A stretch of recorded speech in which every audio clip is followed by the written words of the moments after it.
Hey, what's up, everybody? Welcome to my second classic audio review of the Sonic the Hedgehog comic books. As I've mentioned before, and I mentioned in the first one last month, I'm doing this because right now I am currently not opening any of the issues I will receive in the mail. I know a lot of people ask the question, why am I even subscribing if I'm not going to open or whatever? Well, believe me, folks, I've already seen the results. I already know what's going on. I'm just waiting till this whole situation cools down, if you know what I mean.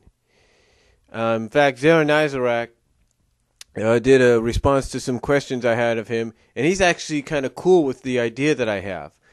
Because basically in Zara Nizarak's own perspective, and I've mentioned this before, this is Archie Comics, if not Ian Flynn, Paul Kaminsky's, and whoever else is involved. This is their answer to the Phoenix or Dark Phoenix saga of the Sonic from X-Men. Basically, they're going by what Paul Kaminsky said about Sally, and that is the fact that she has a Jean Grey syndrome. So that would be the obvious answer.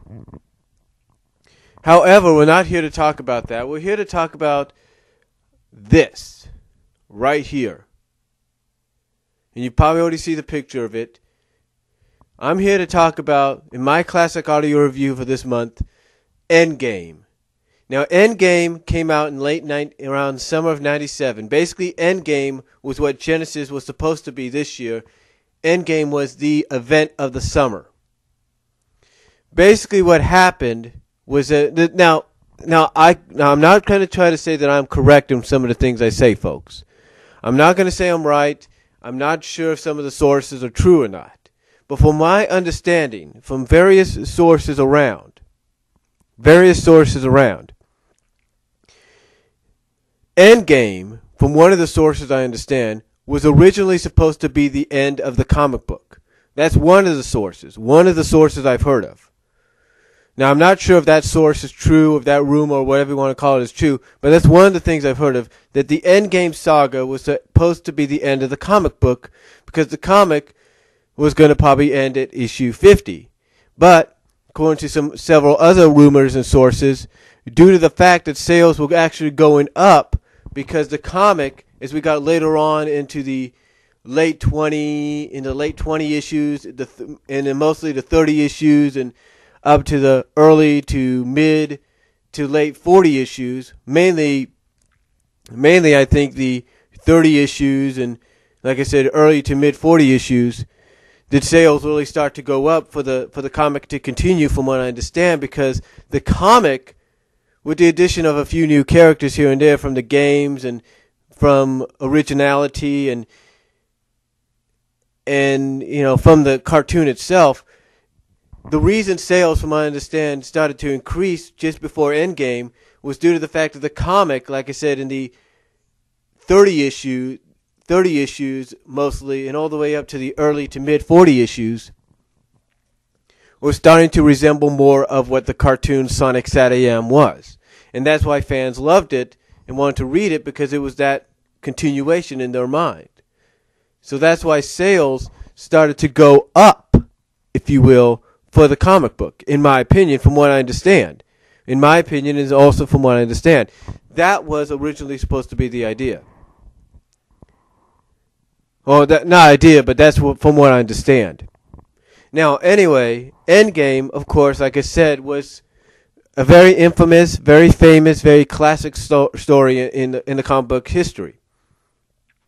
Because of not just what I mentioned, but also due to the fact that the writer at the time, somebody that right now is currently going to a situation that many feel he's either going to really make a fool out of himself of because he's doing it, or he's going to actually prove us all wrong, and that is Ken Penders.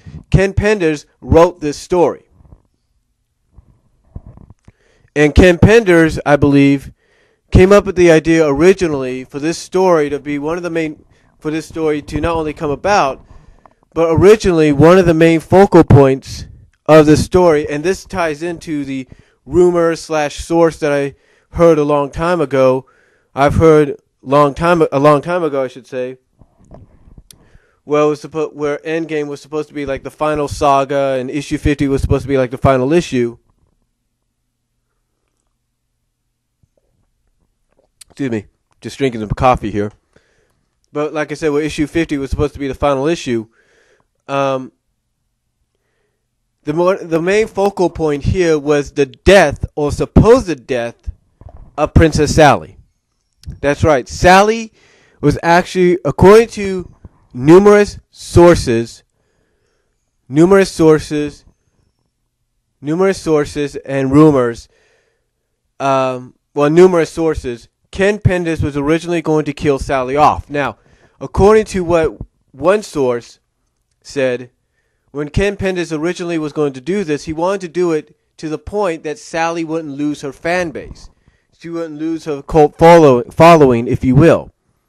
She would basically still have her fans, and her death wouldn't be, just like an average death. Okay, she's gone, and that's it, and she'd be totally forgotten. No, according to sources, Ken Penders' idea was originally to have her die, but with enough dignity to the point that people would still remember her, and she might be seen again in flashbacks and maybe other stories, maybe with time travel and all that. I don't know. But that's what I understand. That's from a source I understand. Now, Endgame, of course, when you take a look at it, was the comic book version of Doomsday. Because basically the weapon Robotnik was using was called the Ultimate Annihilator. No, and no, it wasn't no roboticizer like we saw in Genesis and all that. But basically it was the Ultimate Annihilator. And no, this thing wasn't going to roboticize people, in case you don't know about it. The Ultimate Annihilator was originally just to wipe out anything in its past. And Robotnik's main goal was to wipe out Knothole. That's what it was. And apparently Robotnik had this planned out from many times before. Many times before. Here's a little background on it, folks. Here's a little background. The story actually began, bits and pieces of the story actually began at the end of the 48-page super special called Battle Royal. And that's right. Google it. You'll see what I mean. Google Sonic and Knuckles Battle Royal. You'll see what I mean. But anyway, that's where it started, right at the end, because when Sally and the Freedom Fighters came back from Angel Island, or the Floating Island, whatever you wanted to call it back then, from what they thought was the Sword of Acorns, Sally shows up, gets told by Rosie to come with her, Rosie the nanny, and Sally's in for the surprise of her life, because the sword they had taken to try to restore her father, she comes back, and to her surprise, her father's already restored. Now, you think to yourself, that's impossible. How can that be? Well, that's where the story began, because apparently, now in case some of you don't know about it and haven't read it, this is spoilers. Apparently what has happened, and we find this out throughout the Endgame Saga, Robotnik had somehow discovered Knothole. He did. Somehow he had discovered Knothole by manipulating one of the doctors, or one of the citizens. I think it was Dr. Quack or somebody. But he had discovered Knothole, he discovered where the king was, and used an animatronic to fool everybody into thinking that was the real king, until he made his presence revealed. So anyway, let's just put it this way. A lot of shit, excuse my language, but a lot of shit went down in Endgame, man. A lot of shit.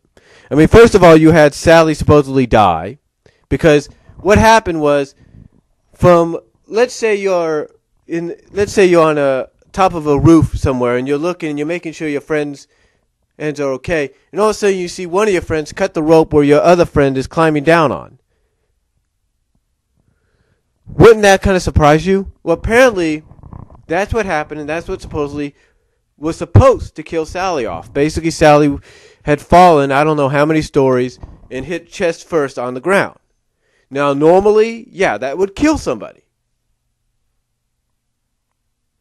Anyway, what happened was Sonic, apparently because it looked like it was Sonic that did it, Sonic gets framed for her death. But then we later on find out that it was not Sonic, but it was a character that has become very popular lately. It's a character that a lot of people hope is still alive and will make an appearance again, and that's Hershey the cat. That's right. Endgame introduced us to Hershey the cat, who at the time was supposedly in a relationship, possibly abusive relationship, with Drago, who we found out, Drago, who was part of the Wolf Pack, you know, Lupe in the Wolf Pack. Apparently, Drago was the real traitor. Now, here's where things really started to go crazy, because everybody thought it was Sonic that was the traitor, but nobody knew it was Drago. But the answers became more clear as time went on, because not only did Sonic get help from Dulcie, because Dulcie apparently can sense the truth. Dragons can sense truth, and she could sense that Sonic is telling the truth about not killing Sally. She takes him to the floating island. Now, Knuckles attacks, does a surprise attack. Jeffrey follows. Jeffrey tries to get Knuckles to help him because of what's happened. Knuckles is enraged, but overall what happens is Dulcie, has had enough, and she says, look, dragons can sense truth, and I know Sonic's not lying. And then that's when it occurs to all three of them, oh shit, we've been duped, we've been screwed, somebody else is behind this. And then the answers start to unfold right in front of them. They start to find out that it's Drago that's the real traitor. They start to find out that Robotnik had this all planned out so he can operate this ultimate Annihilator. I mean, again, just a bunch of shit going down, man. And then you think that's enough. You think with all that going down, how about the fact that Bunny and Antoine are captured, because Antoine basically, along with Bunny, overhears the truth from Drago's own lips, but they end up being captured, and they're sent down to the Down Under prison camp, where, believe it or not, we get a return appearance by the Down Under freedom fighters, who have also been captured. But thanks to a rebellious riot or clever escape plan, the Down Under freedom fighters are able to escape, take down the Crocbot, as he's called, if you will, and allow Bunny and Antoine to escape. And it's Bunny and Antoine that actually meet up with Sonic when Sonic goes to Robotropolis to fight Robotnik, and it's them that plants a explosive device on the Ultimate Annihilator. Now, again, you think with all that shit going down, what else could happen, right? Well, then you have Hershey the cat, like I said, who was introduced to you, basically is had it up to here with Drago. She basically makes Drago, and this is in director's cut, make Drago think that she's finally come to her senses, she's going to side with him, but instead, she ends up beating the living shit out of the guy. She ends up beating the living shit out of the guy, and basically explains the situation to Sonic, who comes up right after and wonders what the heck just happened. So anyway, with all that shit going down, what Robotnik doesn't know, and we see this again in this director's cut version, Snively is plotting to turn the tables on his uncle so he can take over the city. He could take over. He could be in charge. So that's what he's doing. Now, along with that, we also do get a bit of backstory. Yes, we do. We get a bit of backstory of how Robotnik, or Julian as he was known, came to be with the Mobians, and how he became the warlord Julian, and how he used that to become who he is now. So overall, if you have not read Endgame, folks, where have you been? I mean, this 4-part story arc is packed full of action, drama,